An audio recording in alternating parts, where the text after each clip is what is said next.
اس کا ترجمہ کیا ہے؟ آپ فرماتے ہیں اس کا مطلب یہ ہے کہ جتنی کوئی بندہ نیکی کرے اگر اس کے مطابق نیکی کر دی جائے تو وہ بدلہ ہوتی ہے، اور اگر تھوڑی بڑھا کے کی جائے تو وہ احسان ہوتی ہے۔ فرمایا رب کریم فرماتے ہیں اس طرح کرو، ذرا سوچ لو بچپن سے لے کر آخر تک جہاں تک تم موجود ہو تمہارے ماں باپ نے تمہارے ساتھ کیا کیا ہے۔ اگر اس سے بڑھا کے کرو گے تو اس کا مطلب ہے تم نے احسان کیا ہے۔ ماں باپ جو ہوتے ہیں نا، ٹھنڈی چھاؤں، میٹھی زندگی۔ ماں ان پڑھ بھی ہو نا تو کم از کم یونیورسٹی ہوتی ہے، اور باپ اگر بالکل انگوٹھا چھاپ بھی ہو نا، کسی کالج میں مدرسے میں ادارے میں نہ پڑھا ہو، تو بیٹے کے حق میں جن چیزوں کی ضرورت ہوتی ہے وہ ساری اللہ باپ کو عطا کر کے بھیجتا ہے۔ ماں باپ کو نا کچھ علم لدنی اللہ دیتا ہے کہ بچوں کے لیے کیسے آگے بڑھنا ہے۔ ماں باپ ایک حسن ہے معاشرے کا۔ رب تبارک و تعالیٰ کی دیکھیں نا، اللہ اکبر، دنیا میں کسی کی محبت جانچنی ہو نا تو محبت کی تمثیل دی جاتی ہے۔ وَتِلْكَ الْأَمْثَالُ نَضْرِبُهَا لِلنَّاسِ، اللہ لوگوں کے سمجھنے کے لیے مثالیں بیان فرماتا ہے۔ اللہ تبارک و تعالیٰ نے جب اپنا آپ سمجھانا چاہا نا، توجہ ہے میری بات پر، جب مالک نے اپنا آپ سمجھانا چاہا تو میرے رب نے ماں باپ کی مثال بیان فرمائی۔ رب ارحمہما کما ربیانی صغیرا، یا اللہ ان دونوں پہ رحم فرما۔ اور یہ لفظ رب یہاں دو معنی میں آیا ہے، علماء بیٹھے، رب کا معنی ہوتا ہے تدریجن پالنا، یا اللہ ان دونوں پہ رحم فرما جنہوں نے مجھے رب بن کے پالا۔ یعنی مطلب کیا، یہاں ربوبیت کا معنی پالنے کے معنی میں، تدریجن پالنا۔ میرے نبی پاک صلی اللہ علیہ وسلم نے فرمایا اللہ تم سے 70 ماؤں سے زیادہ محبت فرماتا ہے۔ یہ امام سیوطی نے در منصور میں روایت لکھی ہے۔ اچھا بھائی، اللہ نے بھی مثال ماں کی بیان فرمائی، فرمایا گھر جا کے اپنی اماں کو دیکھ لو، اماں تم سے کتنا پیار کرتی ہے، بس اس پیار کو تولنا شروع کر تو 70 ماؤں سے بھی زیادہ رب تم سے محبت فرمانے والا ہے۔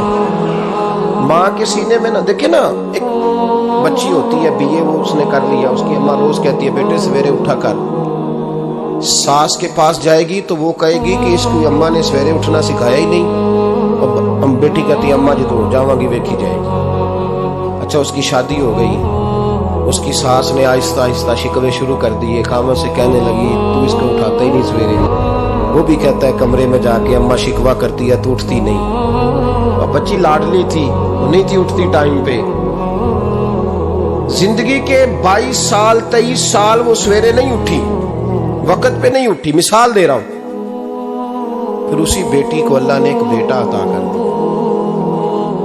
صبح 100 آواز اس کی اماں دیتی تھی پر اس کی آنکھ نہیں کھلتی تھی، لیکن اسی بیٹی کا بیٹا سحری کے وقت ہلکا سا روتا ہے، ساری دنیا سوئی ہے پر اماں اس کی فٹافٹ جاگتی ہے، فٹافٹ جاگتی ہے۔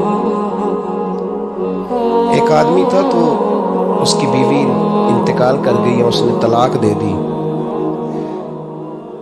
10-11 سال کا اس کا بیٹا تھا، اس نے دوسری شادی کر لی۔ ایک دن اپنے بیٹے سے کہنے لگا بیٹے وہ سگی اماں ٹھیک تھی یا یہ والی ٹھیک ہے؟ تو بیٹا کہنے لگا ابا جی یہ ٹھیک ہے، وہ سگی امی جھوٹ بڑے بولتی تھی، سگی امی جھوٹ بڑے بولتی تھی، جھوٹی تھی، یہ سچی ہے۔ اس نے کہا بے وقوف تیری ماں جھوٹی تھی؟ اس نے کہا ابا بڑی۔ کہا کس طرح؟ کہنے لگا ابا جی میں نا کبھی، آپ کو پتا میں شرارتی ہوں، کبھی میں شرارت کرتا تھا نا، کوئی برتن توڑ دیتا تھا تو میری سگی اماں مجھے تھپڑ مار کے باہر نکالتی تھی، کہتی تھی میں تالا لگاؤں گی باورچی خانے کو، تجھے ساری رات روٹی نہیں دینی، تو آج بھوکا ہی رہے گا، بالکل نہیں دینا، ساری رات نہیں دینا۔ بڑے دعوے کرتی تھی، قسمیں اٹھاتی تھی، پر بڑی جھوٹی تھی۔ آدھا گھنٹہ بھی نہیں گزرتا تھا تو گلیوں میں مجھے ڈھونڈنے لگ جاتی تھی، ڈھونڈ کے لاتی تھی، ڈھونڈ کے، اور لا کے نا تو غلطی میری ہوتی تھی، رونا میری اماں شروع کر دیتی تھی، میں اور مینو نہ ستایا کر وے پترا، پھر میری مرضی کا کھانا مجھے پکا کے دیتی تھی، میری مرضی کا، اور پھر میری اماں مجھے تحفہ بھی دیتی تھی۔ ابا جی وہ جھوٹی تھی، پہلے کہہ رہی تھی ساری رات نہیں دینا، اب آدھا گھنٹہ، یہ بڑی سچی ہے جواب بھائی ہے، میں شرارت کرتا ہوں تو تھپڑ مار کے نکال دیتی ہے، کہتی ہے روٹی نہیں دینی۔